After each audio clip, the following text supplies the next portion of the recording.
할렐루야. 오늘도 진리의 말씀과 그리스도의 사랑으로 충만해지시길 축복합니다. 에스겔 18장 1절부터 9절까지의 본문으로 하나님의 말씀을 전하겠습니다. 1절부터 3절까지만 읽겠습니다. 또 여호와의 말씀이 내게 임하여 이르시되 너희가 이스라엘 땅에 관한 속담에 이르기를 아버지가 신포도를 먹었으므로 그의 아들의 이가 시다고 함은 어찌 됨이냐 주 여호와의 말씀이니라. 내가 나의 삶을 두고 맹세하노니 너희가 이스라엘 가운데에서 다시는 이 속담을 쓰지 못하게 되리라. 아멘. 성경에 보면 벌이 3, 4대에 이르고 복이 1000대까지 이른다는 구절이 있습니다. 출애굽기 20장 5절부터 6절까지, 34장 7절, 그리고 신명기 5장 9절부터 10절까지에 나옵니다. 그런데 이 구절은 무조건 그렇다가 아니라 그 정도로 윗세대가 영향을 준다는 뜻입니다. 언제든지 화를 복으로, 복을 화로 바꿀 수 있지 3, 4대, 1000대의 굴레에서 아예 벗어나지 못한다는 뜻이 아닙니다. 3, 4대와 1000대는 상징적인 숫자이기도 합니다. 오늘 본문이 그러한 맥락입니다. 1절, 2절. 아버지가 신포도를 먹었다고 해서 아들의 이가 무조건 신가요? 3절 이 속담을 썼다는 건 이스라엘 사람들이 다들 그렇게 생각하고 있었다는 의미입니다. 하지만 이 표현은 성립하지 않을 것이라고 하나님은 3절에서 말씀하십니다. 아버지가 잘못했다고 해서 무조건 아들이 죄의 대가를 치러야 하는 것도 아니고, 아버지가 잘했다고 해서 무조건 아들이 복받게 되는 게 아니라는 뜻입니다.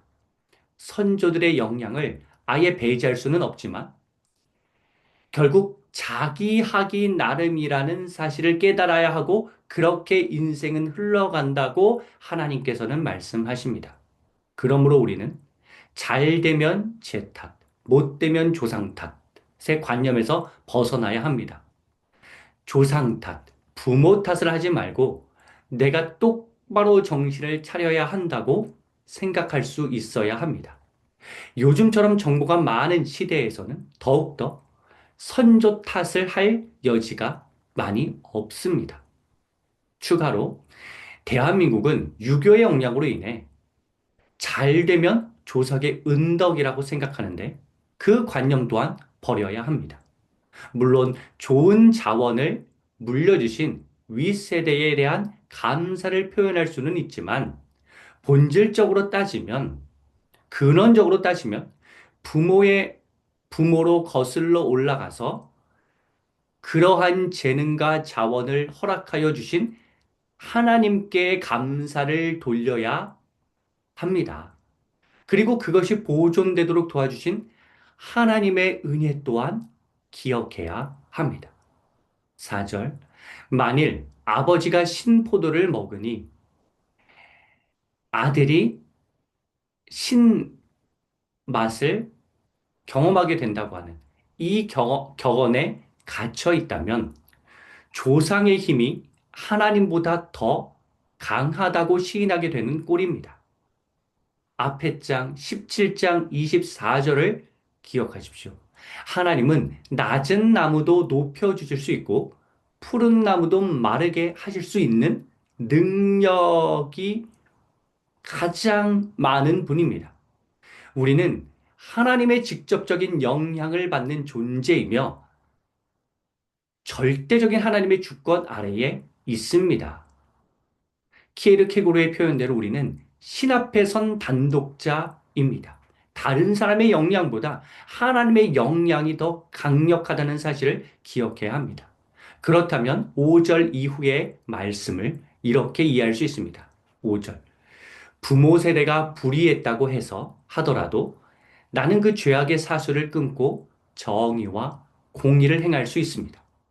육신의 부모가 주는 영향보다 영적인 부모인 하나님 아버지가 주시는 영향이 더 크기 때문에 하나님의 공급을 받아서 선을 행할 수 있습니다. 악의 구렁텅이 속에서 우리는 벗어날 힘이 있습니다. 그 힘을 하나님이 주십니다. 6절 상반절. 우상숭배가 만연한 세상에서, 가정에서 구별되어 하나님만을 섬길 수 있습니다. 강한 유교 집안, 불교 집안, 유교 국가, 불교 국가에서 목사가 나올 수 있습니다. 무당 부모에게서 신실한 그리스도인 자녀가 나올 수 있습니다. 하나님이 모든 우상보다 더 강하고 위대하시기 때문에 그러한 일이 일어나는 것입니다. 6절 하반절 십계명 10번째 계명대로 이웃의 아내를 범하지 않고 레위기 18장 19절 20장 18절에 나온 대로 월경 중인 아내를 가까이 하지 않을 수 있습니다.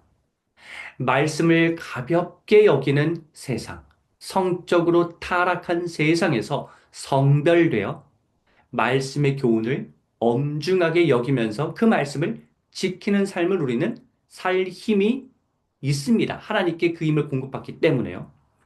7절 그리고 8절 상반절을 전체적으로 보면 긍휼한 마음에 해당합니다. 학대와 강탈을 하지 않고 가난한 자를 도와준다는 내용이 7절에 나오고 가난한 사람에게 지나친 이자를 책정하여 괴롭히지 않는다는 내용이 8절 상반절입니다. 물론 성경을 전체적으로 보면 가난하다고 해서 무조건 면죄주고 봐줘야 한다는 뜻으로 오늘날에 적용할 수는 없습니다. 긍휼에 대한 교훈 역시 율법에 명시되어 있죠. 출애굽기 22장, 레위기 19장, 25장, 신명기 23장, 24장, 25장 등에 나옵니다. 이러한 말씀에 따르면 우리가 긍휼한 마음을 가지고 대해야 하는 이웃이 있는데 그 이웃을 너무나 몰아붙여서는 안 된다는 교훈을 주며 우리에게 그 긍휼이 필요하다고 교훈합니다. 긍휼이 사라진 시대, 자비가 많이 부족한 시대를 살면서 우리는 이 긍휼의 마음을 가져야 하며 앞에서도 말씀드렸듯이 그렇다고 해서 무조건 가난한 사람을 봐주는 식이 아니라 정의롭게 긍휼의 마음을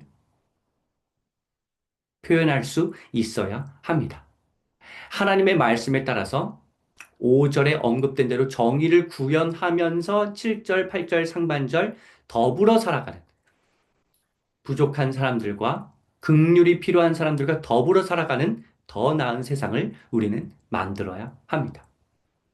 과거에 고생했으니 현재도 계속 고생해야 한다고 하면서 그렇게 사람들을 궁지로 몰아세우는 악습의 틀에서 벗어나야 합니다. 8절 중반절 죄를 짓지 않는다는 표현은 내용의 위치상 사람들에게 피해를 주는 나쁜 짓을 하지 않는다는 의미입니다. 나쁜 행동의 흐름을 우리는 끊어야 합니다. 8절 하반절 공정한 재판이 필요합니다. 재판관까지 매수하는 파렴치한 행동과 매수당하는 재판관은 사라져야 합니다. 없어져야 합니다. 과거보다 더 나은 미래를 만들어야 합니다. 그 미래를 판단하는 곳에서, 재판하는 곳에서 만들어야 합니다. 사랑하는 성도 여러분, 이처럼 9절 하나님의 율례와 규례를 진실하게 행하는 의인이 많아져서 이 세상이 하나님의 생명력으로 충만해지기 위해서 우리는 말씀을 늘 가까이 하고 말씀을 지키면서 주변 사람들도 말씀을 함께 지킬 수 있도록 힘써야 합니다. 과거의 나쁜 올무에서 벗어나도록 애쓰면서 하나님의 말씀대로 살 때에 이러한 놀라운 변화가 일어날 것이고 하나님께서는 그 변화를 허락해 주실 것입니다.